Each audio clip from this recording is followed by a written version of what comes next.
Document नाही त्याला भेटणार नाही. मग असं कसं आमचे घर घेताना वेळेस बरोबर डॉक्युमेंट घेतले आमचे. हे बघा, ज्या ठिकाणी आर्थिक मोबदला देण्यात यावा त्या आर्थिक मोबदला त्यांना द्यायलाच पाहिजे. आणि ज्या ठिकाणी जर नागरिक म्हणले की आम्हाला रेडीमेड घर द्या, जे प्रधानमंत्री आवास योजना असेल किंवा कुठल्या स्कीम मध्ये असेल तर ते मोफत द्यावं लागेल. मोफत आपल्याला मोफत द्यावं लागेल. ते काही एखाद्या बिल्डरचं ऑफिस नाही की ते म्हणजे एवढंच घर घ्या भावताव करते, ते असं चालणार नाही. ते दिशाहीन करताय. आता माझ्या भावाने एक कागद दिला की संजयनगर स्लम निघलेलं आणि संजयनगर स्लम निघलेलं असताना त्याचे कागदपत्र असताना मी कष्ट पडलं. त्या लोकांना तुम्हाला स्लम घर द्यावं लागेल, जागा द्यावं लागेल, पैसे द्यावं लागेल. त्यामुळे तुम्ही कोणी काळजी करू नका. मी ते तुम्हाला अर्ज बनवून दिले, तुम्ही ते भरा.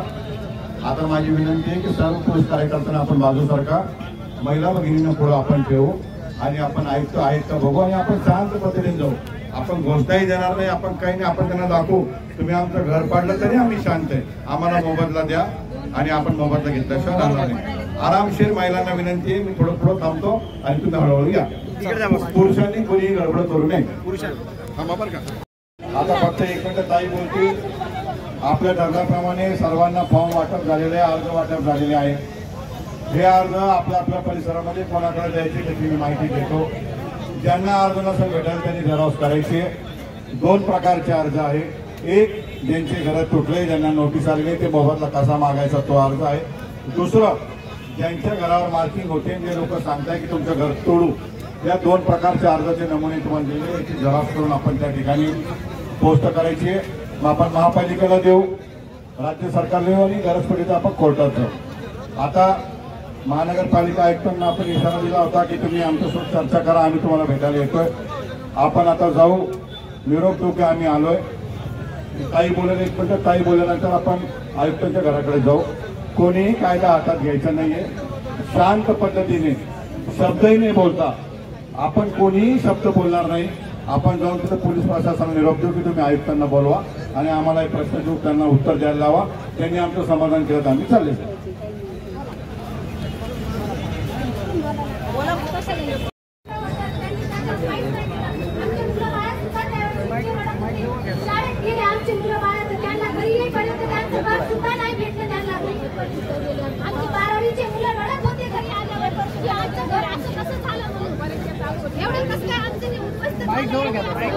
उद्ध्वस्त केलं आमचं सगळं आणि 1.5 वर्ष झाले त्यांची काहीच कारवाई नाही. आणि काल आमच्या हे त्यांना समजलं की हे आज इथं उघडणार आहे, त्याच्यावर काल त्यांनी सगळ्यांना कॉल केले आणि सगळ्यांना सांगितलं की तुम्हाला घरकुल योजनेमध्ये घरं मंजूर करून देऊ म्हणून. कशाबद्दल हे घरकुल योजनेमध्ये घरं मंजूर करून आम्हालाच पैसे टाकले घेऊन आम्हालाच देणार आहे का ते? आणि त्यावेळेस आम्ही जे घरं घेतले 12 लाख रुपये आज आम्हाला फोन आला होता त्यांचा. आणि आता ते फुकटचे पैसे मध्ये आम्हाला बसून देत आहेत का? किती पैसे घेतात? 12 लाख रुपये मागितले. हा 12 लाख रुपये मागितले.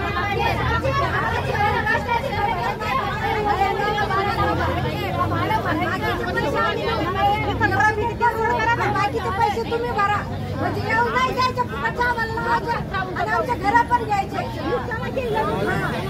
असं चालू आहे सरकारचं.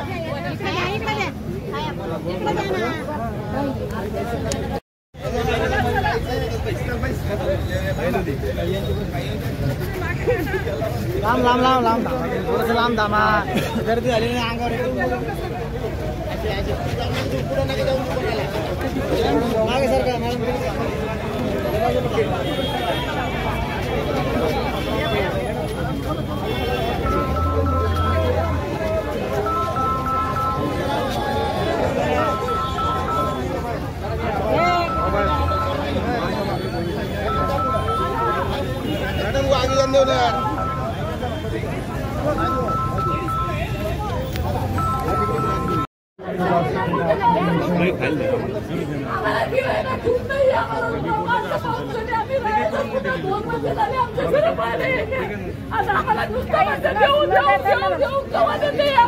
आम्हाला 2 वर्ष होऊन गेले. कधी देतो सरकार, कधी देतो? आम्ही कसं करायचं? आमच्या 5 लेकरं बाळा घेऊन कुठं राहायचं? आम्हाला शिक्षणाला पैसे दे, घर भाड्याला पैसे दे. आम्ही करायचं का? हाताला काय माहिती काम करणार आहे.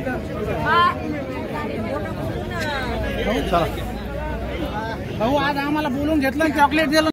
असा इशारा देतो की आपण पैठण रोड, कांचनवाडी, नक्षत्रवाडी या प्रभागामध्ये आपण आता NHIच्या माध्यमातून 50 फूट रस्ता तयार केला आहे दोन्ही बाजूंनी 100 फूट आणि नंतरच्या ज्या आपण 50 फूट आणखी लोकांचे घरं काढले त्यांना कुठल्याही प्रकारची नोटीस दिली नाही, कुठल्याही प्रकारचा मुआवजा दिलेला नाही आणि आपण सर्रास गुंडागर्दी करून लोकांना बेघर करून रस्त्यावर आणलं, फक्त तोंडी आश्वासन, कुठल्याही प्रकारचा पंचनामा केला नाही. तरी मी आयुक्तांना विनंती करतो की आपण लवकरात लवकर पंचनामे करून लोकांना मोबदला देऊन त्यांना पुनर्वसित करावं, ही माझी विनंती आपल्याला.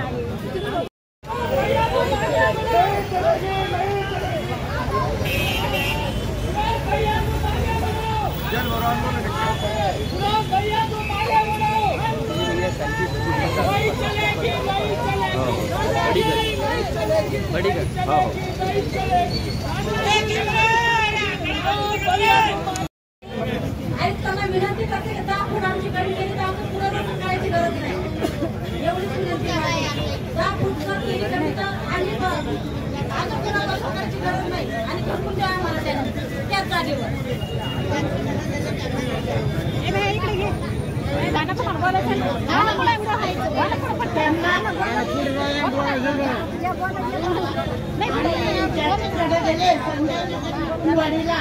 तर तुम्ही त्यांना पुनर्वसन करून द्यावे ही माझी नम्र विनंती आहे.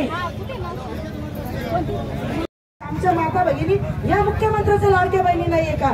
जेव्हा आमच्या घरात बुलडोझर चालवता तुम्ही लाडक्या बहिणी काय योजना काढता, मग या योजनांचे आम्हीच दाखवून म्हणजे 1500 रुपये द्यायचे आणि आमचं 40-50 लाखाचं घर हडपायचं, हा कुठला धंदा आहे तुमचा? मग गरिबी कावा जो म्हणतात तसा अशा पद्धतीने तुम्ही करू लागले का? गोरगरीब जनतेचे हक्क घेऊ लागले, अधिकार घेऊ लागले, त्यांच्या मतावर निवडून येऊ लागले आणि आज आमच्या बहिणींना रस्त्यावर येण्याची वेळ आहे. आज हरतालिका सारखा सण असताना आमच्या माय बहिणी इथं रडत आहे. या प्रशासनाला थोडीशी लाज वाटली पाहिजे. यांनी जर आता शुद्धीवर नाही आले तर मग याच्यानंतर टोला आंदोलन नक्कीच होणार आहे. जय हिंद, जय भीम, जय शिवराय, जय संविधान.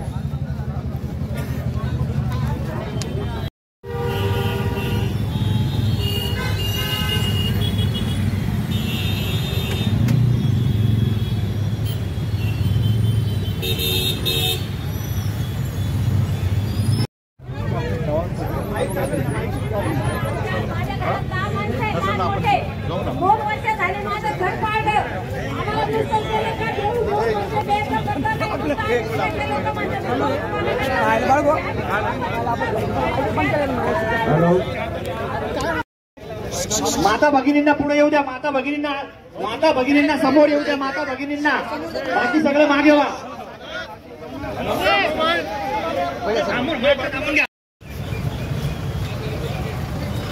चिल्लावणार आहे.